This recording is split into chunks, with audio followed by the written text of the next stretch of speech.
So let's get that Baylor preview going with Ashley Hodge from Sikkim 365. And Ashley, this is a team that started the season preseason top 10. Baylor has been one of the best college basketball programs in the country ever since the arrival of Scott Drew over a decade ago. Preseason number 8 to 19 and 14, 10 and 10 in the Big 12. Where did this team kind of slide off those preseason expectations? Well, hey, thanks for having me on. First of all, I'm excited about this matchup. Looks pretty even on paper, so it's going to be interesting to see how it plays out. And obviously, a great reward to play Duke for the winner. I think it's they've just had a lot of a lack of continuity. Some of it's been injuries.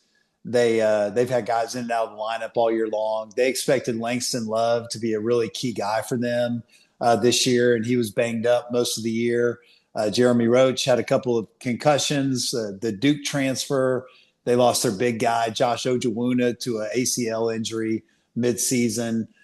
They've had other guys have ankle issues and in and out of the lineup, VJ Edgecombe, Jalen Celestine. So I think it's just a lack of continuity of playing together. Now, they finally have had their nucleus, except for Josh, their big guy, for the last 3 or 4 weeks, and they're playing a little bit better basketball as a result, but still a little bit of a flawed team. I would compare this team to more of a mid-major, a really good mid-major, because they just lack size. And other than Norchad Omier inside, they just don't have a lot of quality size.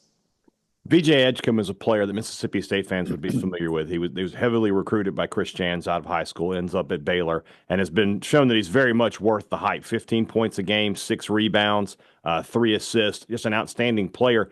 Is he the kind of player, because I see a freshman with those kind of numbers, and I immediately think, March always has that freshman. Could he be that freshman that has an outstanding March? He could be. I mean, he can be a dominant offensive player at times. When he's hitting his threes, he's really tough to stop because he can get downhill and get to the rim on anybody. He's been inconsistent with the three ball. I mean, he's had stretches where he'll go 4 for 6, 5 for 7 in a game, and then he'll follow that up with a 0 for 6, 1 for 6. So I think it boils down to whether or not he can hit three pointers. If he's hitting threes, he's a tough matchup because he's just so explosive offensively. I think he'll remind you some of Anthony Edwards. I mean, he doesn't have the body that Edwards has, but he's got that kind of explosion. It's people mention Anthony Edwards, and great NBA player, and I saw him here, when he came to Starkville, and I remember leaving that game going, "What's the hype? I don't see it." And man, talk about being off on a prediction there. You mentioned also, you'll have to help me with the pronunciation, Norchad Omier. Is that Omier, correct? yes. Okay.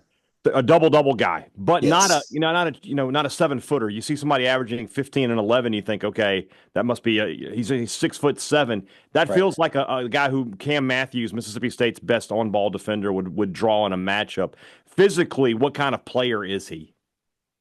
I mean, he's as strong as they get. He's a mature guy. I think his age. I think he's 24, 25, maybe older. Sometimes these guys that come from overseas, you never know, are a couple years older. Yeah. I mean, but he's a grown man, and he's just really difficult to keep off the offensive glass. I think his game against Houston a week or so ago, where he had 9 offensive rebounds against what I think is one of the most physically imposing front courts in college basketball, was just a result of how difficult he is to keep off the offensive glass. The key for him is he loves to pick up 2 fouls by the under 16 media timeout.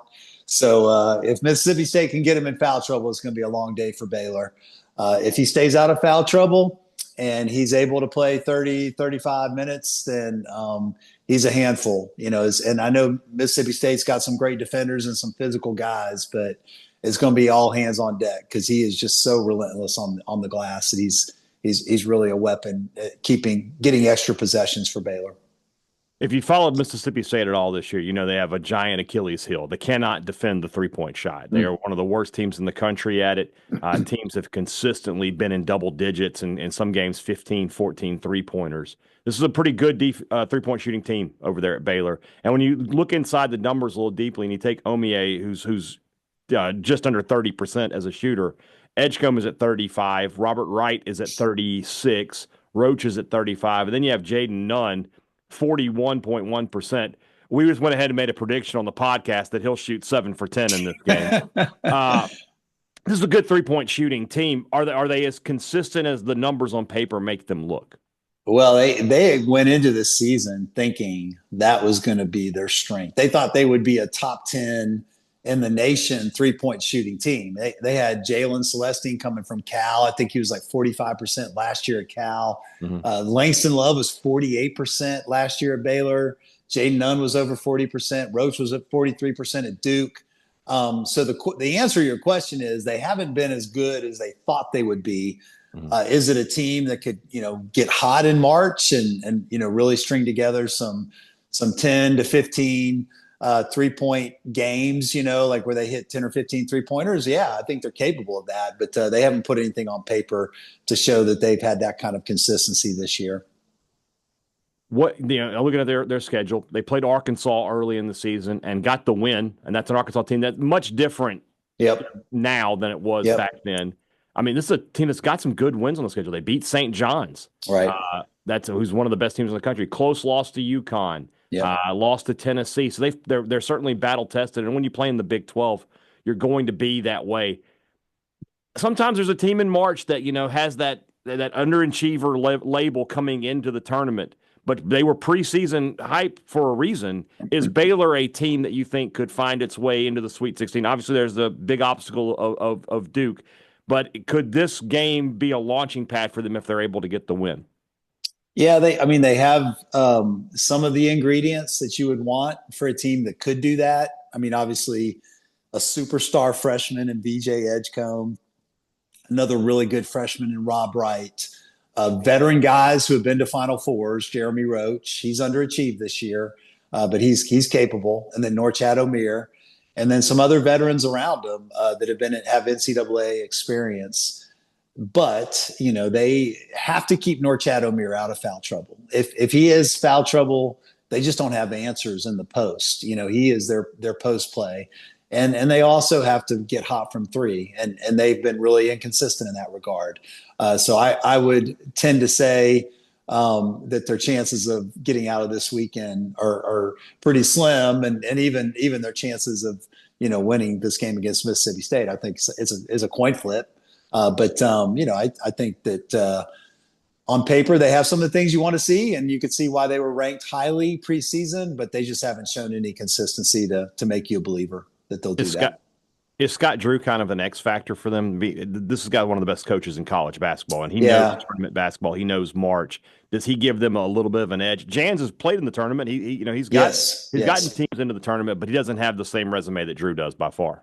Yeah. I mean, I think Drew is early in his career was thought to be an outstanding recruiter, and he's really good in that area. He brings talent into Waco, but I think the thing that's really undervalued with him is just what a great game planning coach he is.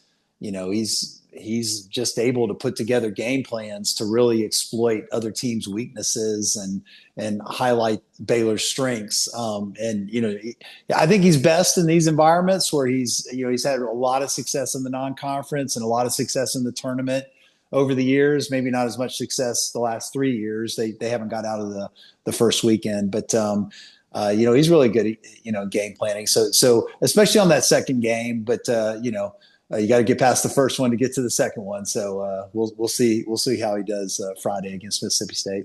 Whenever we do these kind of previews, we like to find an X factor. I don't want you to say Omier, or I don't want you to say Edgecombe. Who's a player for Baylor that if you look up and they had a big day on the box score, it would go a long way for the Bears?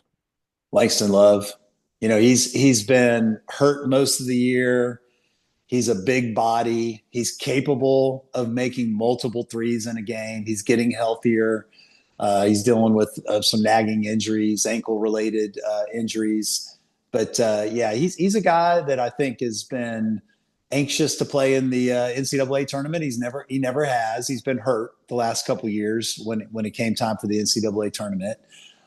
He's a physical presence. He's 6'5". He's got a long wingspan.